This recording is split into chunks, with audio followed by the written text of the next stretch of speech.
newest cast member of MTV's The Challenge was exposing his girlfriend because she cheated on him. He went through a plethora of messages on her phone, and he also included some between her and Ariel Helwani. They're talking about meeting and shooting something around the time of UFC 300, April 13th.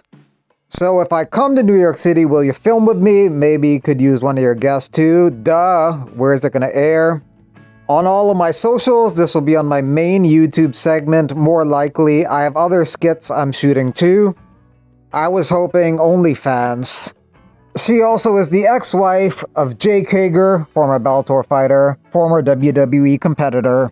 Leandro Higo's another fighter in Bellator who's upset because he's supposed to be fighting for a title and that fight keeps getting pushed back and cancelled.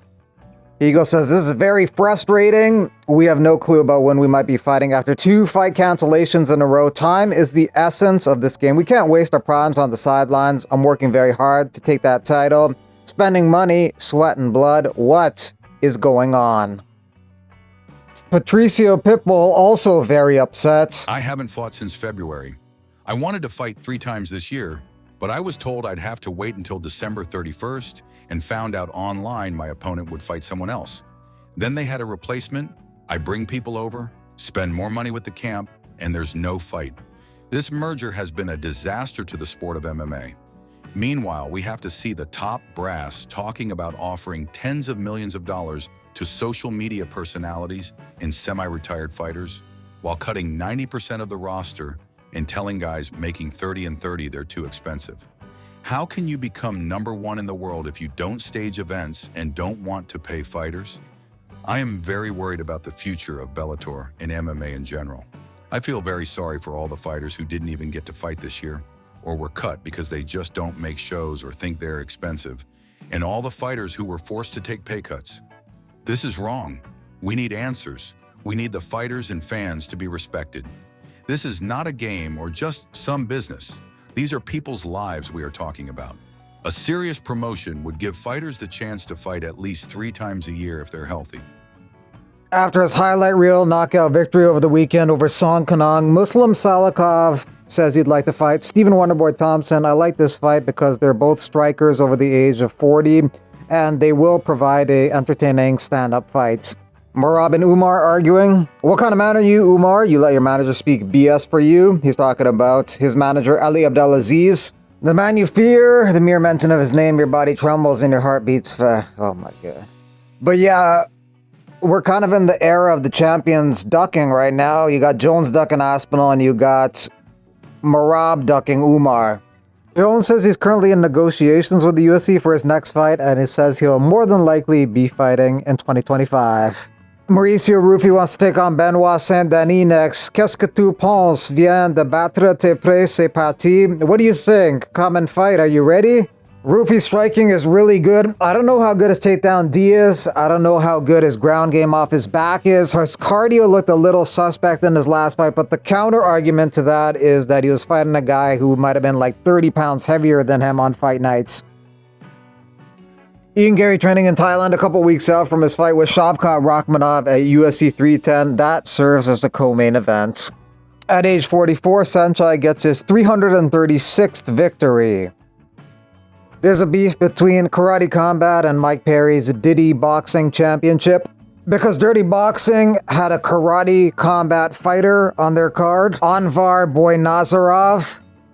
They're saying we shelved our fighter. It's been 3 weeks since he signed with Karate Combat, talking about fighters feeding their families, then paying the guy $1,000 to fight. He's scheduled to fight for us for $10,000 on his debut. These guys are so weak with their arguments. This is the easiest back and forth I've ever had. Another part of the argument included, someone tell the people from this Karate Combat Nashville crew to reach out to us. I'm going to throw some money their way since they haven't been paid yet. Someone claiming the entire Nashville crew for Karate Combat didn't get paid. Tell me how over 100 days later we have heard little to no information from them and the production company doesn't have a single employee paid by them. They owe me personally over $1,800 for the 4 days worked.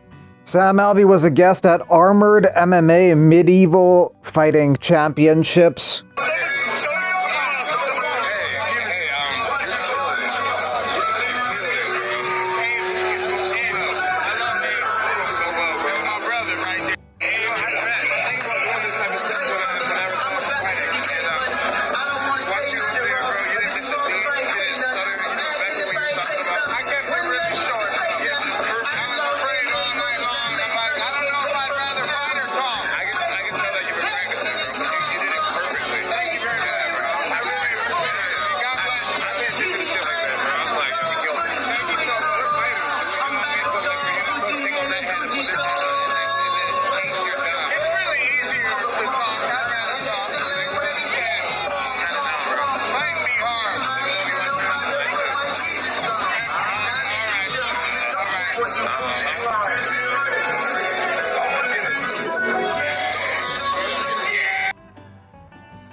Joe Rogan, I listened to your latest podcast.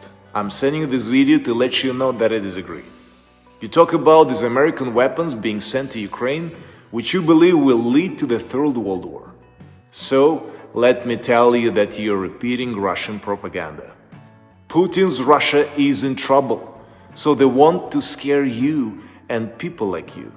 His war was supposed to last 3 days.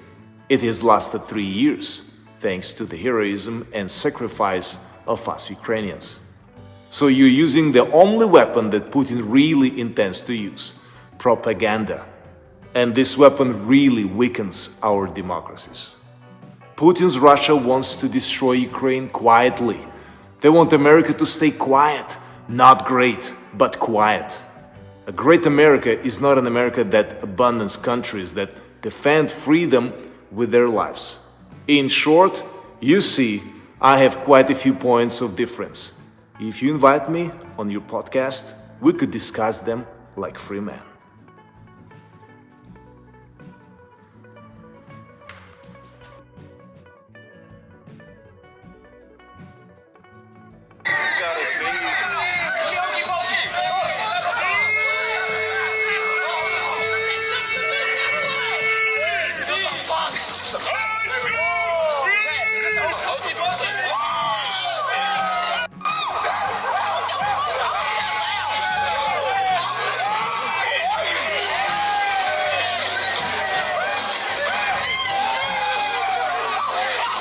I never did USC before though.